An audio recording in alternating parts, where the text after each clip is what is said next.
Howdy, y'all. Hope you're doing well. And today we're going to do something a little bit different. I heard you wanted to learn a little bit more about personal finance, and specifically today we're going to be talking about credit cards. So, if you're new to the channel, welcome. This is a new type of video that we're trying out, but just kind of a relaxing way to learn about different topics. We're going to be focusing on personal finance for a little bit, because that's my niche as of lately. But if you wanted a way to learn about credit cards in hopefully a non-intimidating way, I'm going to try to make it as friendly as possible and as easy as to understand as possible. So if you're looking for that, or you just want to relax and get bored to death, if you're not too interested, then you can always hang around and listen to all the blabbling. But it's a nice cozy night. I got a nice light setup going. Got a mug of decaf coffee here, and ready to kick things off. Let me know if you like this kind of thing. I think we're going to try to do some sort of learning video at least once a month, like a relax and learn type series, and this is kind of the pilot. So if you're into it, let me know. I'd greatly appreciate any feedback, and let's just get into it. Let me switch over here. I made a PowerPoint and everything. This might be a little cheesy, but trying to, make it as easy to understand as possible.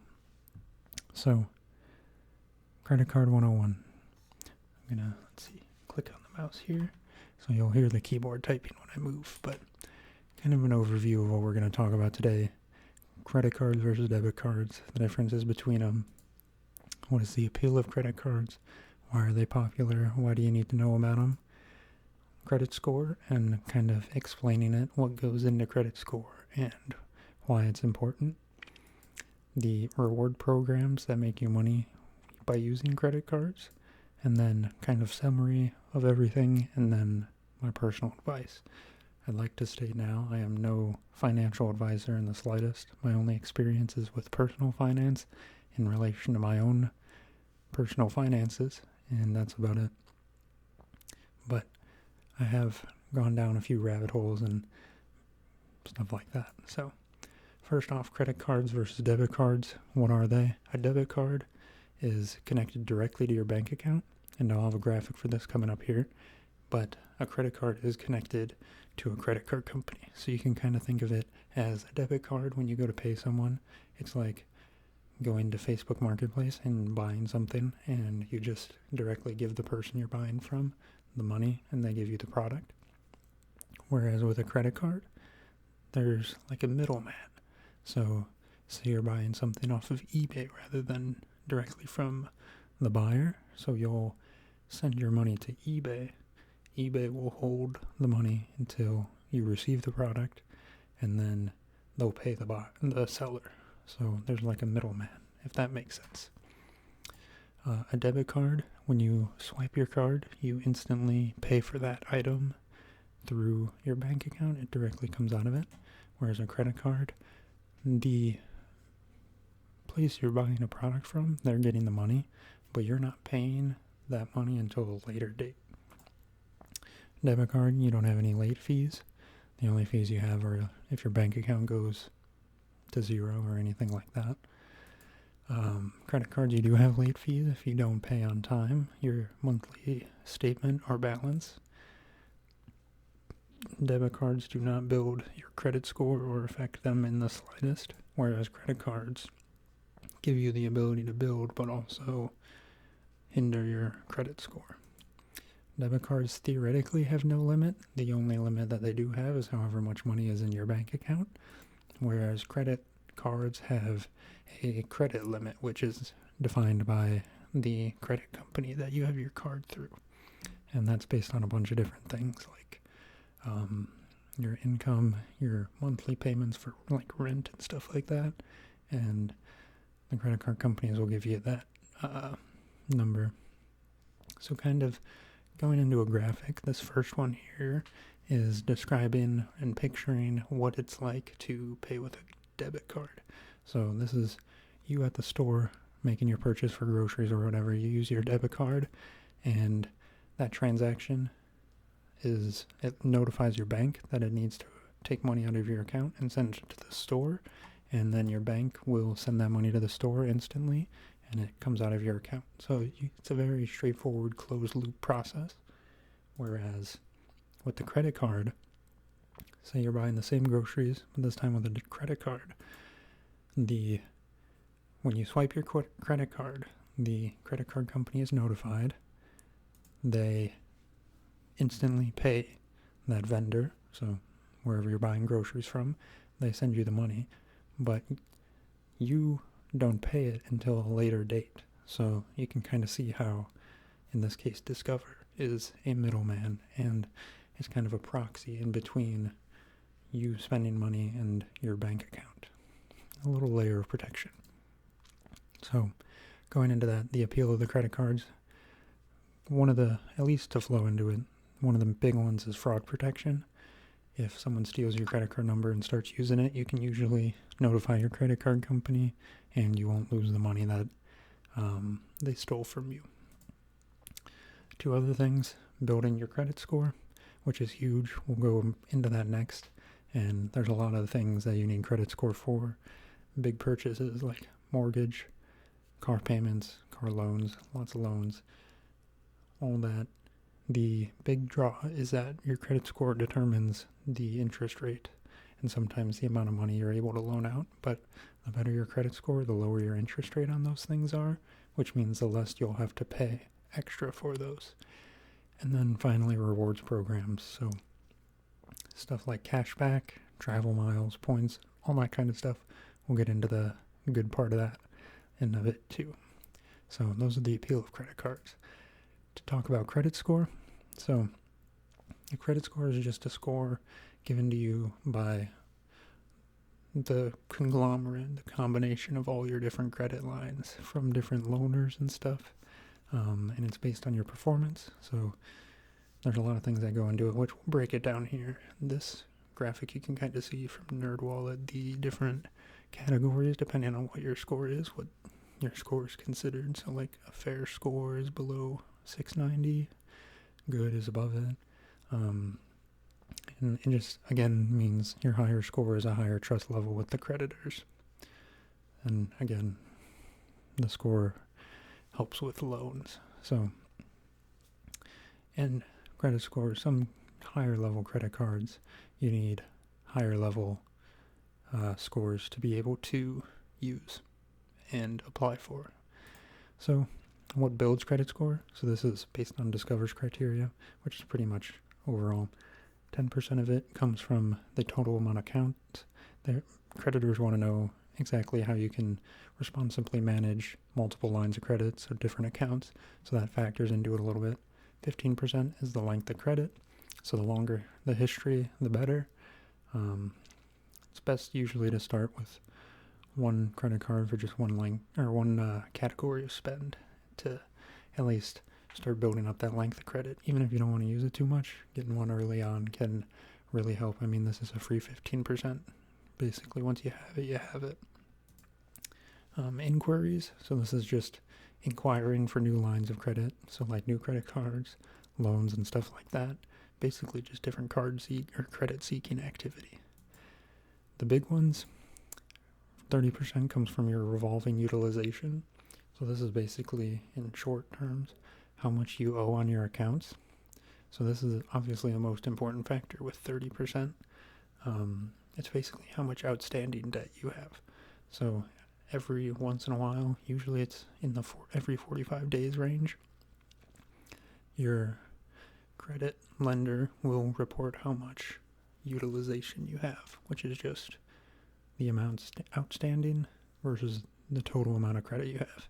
And I'll go into this in a little bit in more detail with some examples. But finally, missed payments, 35%.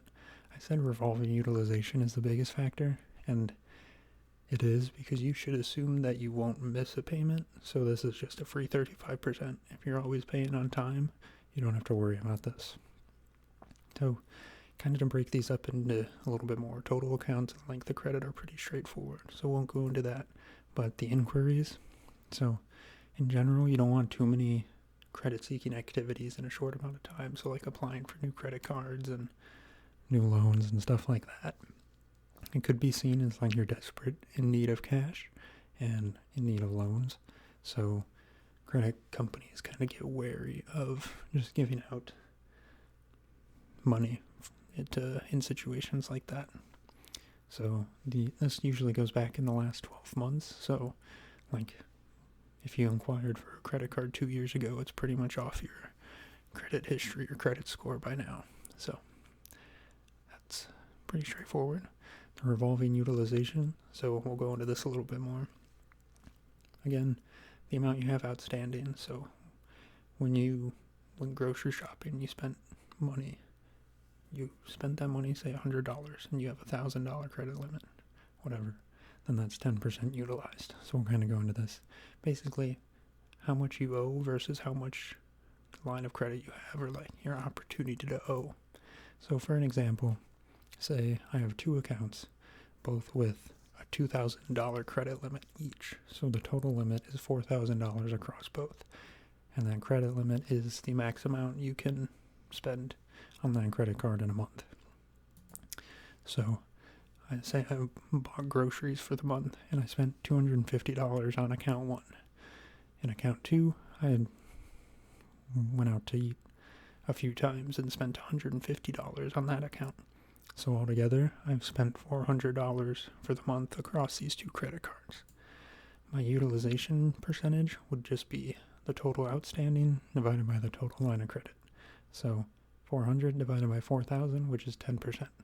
And the lower utilization, the better, because that shows you have less outstanding debt that you owe.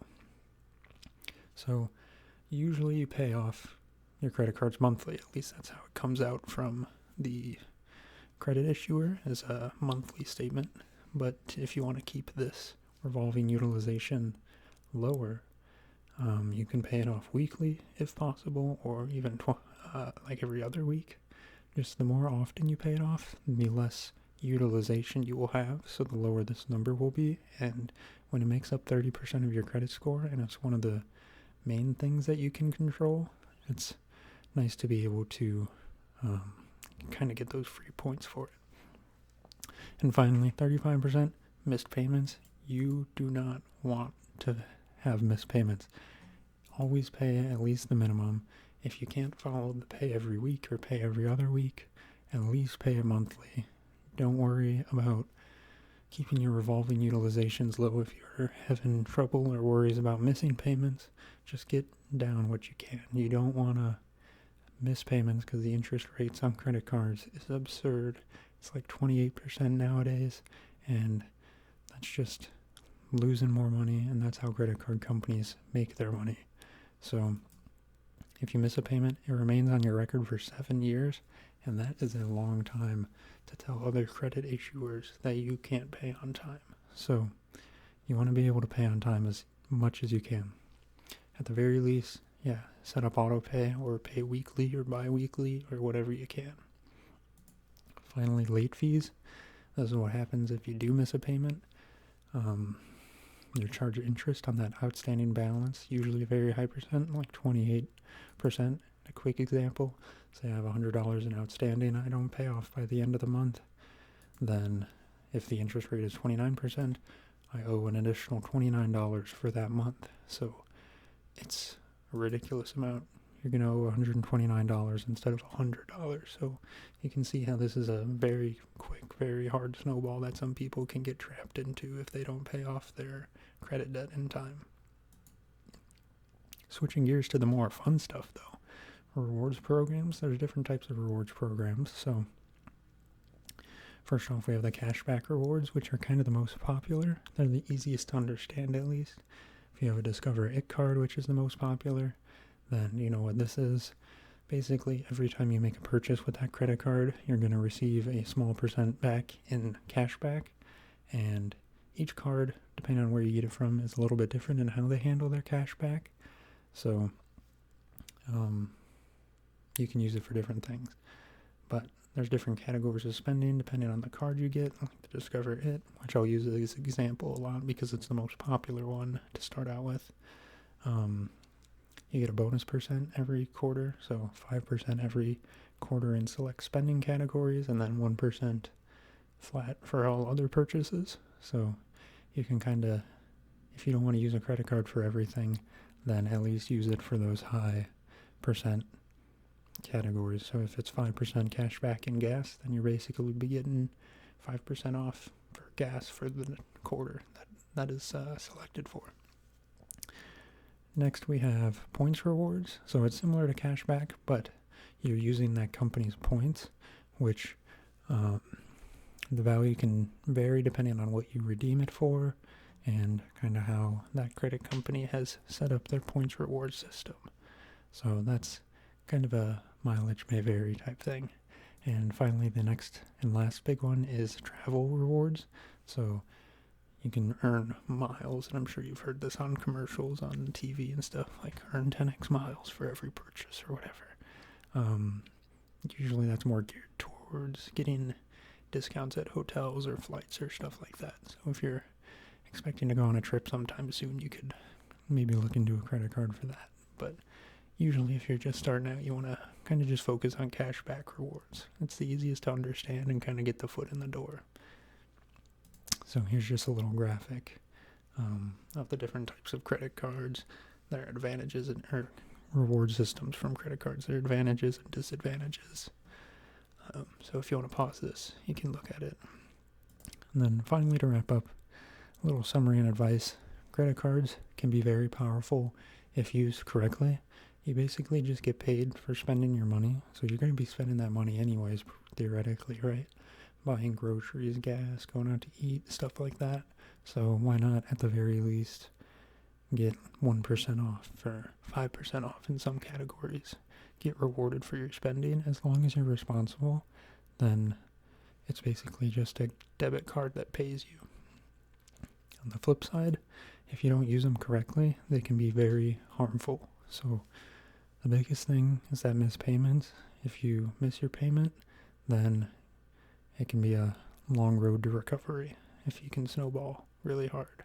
So the best thing you can do is get educated and keep in the loop on learning different things in credit and just ensuring that you don't slip up.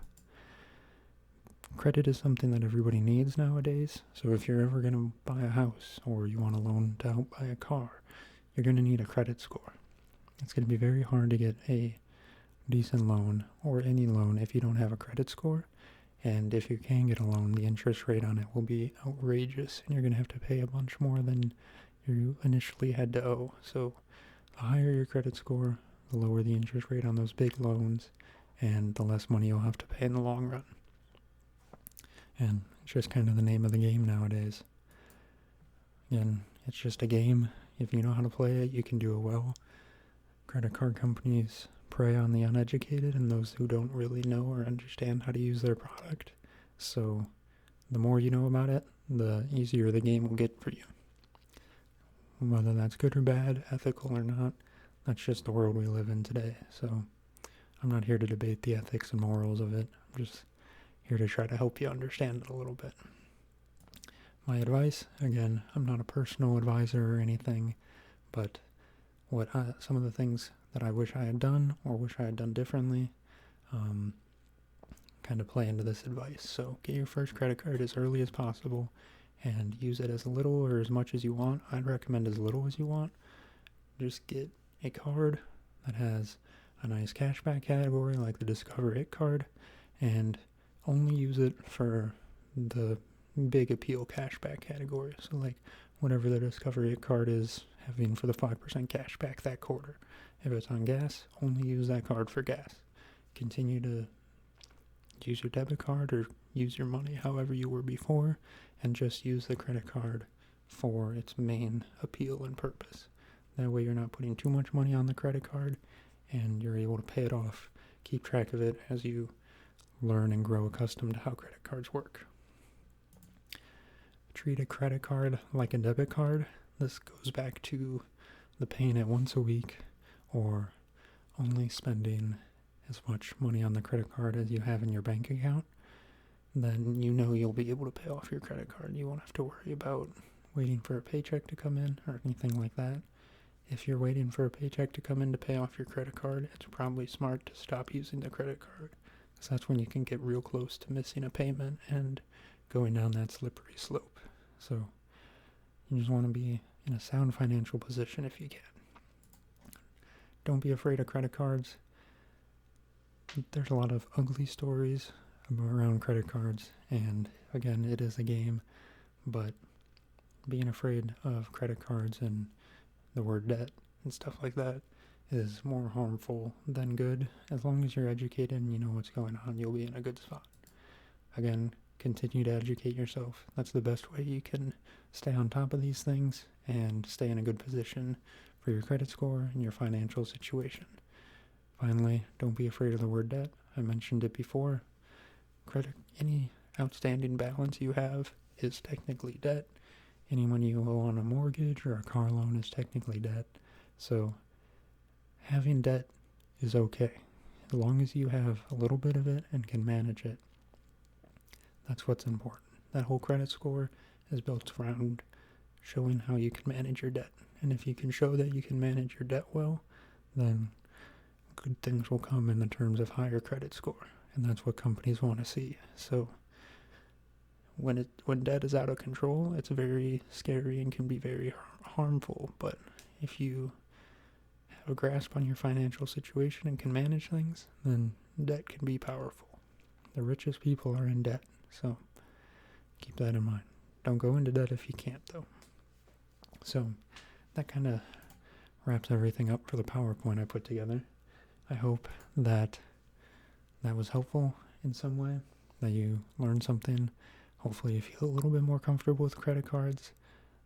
If you have any questions or want to chat with me or others, leave comments. Again, let me know feedback on what you think of this kind of relax and learn video style. And yeah, I hope you had a good one, and this was both relaxing and educational. And if not, you can let me know that too. But I appreciate you all watching, and I will see you in the next one. Let me know what you want to learn about next. Peace out.